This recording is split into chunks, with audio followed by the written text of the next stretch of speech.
জীবনে যতদিন শুক্রবার পাবেন 4টা আমল করতে ভুল করবেন না। আজকে শুক্রবার না, আমি জানি না 4টা আমল করেছেন কিনা বা করছেন কিনা, আপনারা মিলিয়ে নেবেন। যদি 4টা আমল আজকে না করে থাকেন, আজকে থেকে জীবনে যতদিন শুক্রবার পাবেন 4টি আমল করতে ভুল করবেন না। পারবো তো ইনশাআল্লাহ? ইনশাআল্লাহ। 1, দুরূদ পড়া। আমার বিশ্বনবী দুরূদ সম্পর্কে কত অসাধারণ কথা বলেছেন।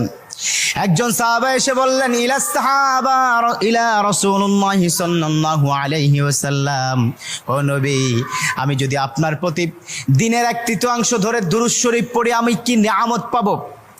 বিশ্বনবী বললেন, তুমি যদি দিনের 1/3 ধরে আমার প্রতি দুরূদ শরীফ পড়ো তোমার জন্য বিশাল উপকার হবে, আরো বাড়িয়ে পড়লে তোমার জন্য আরো ভালো হবে।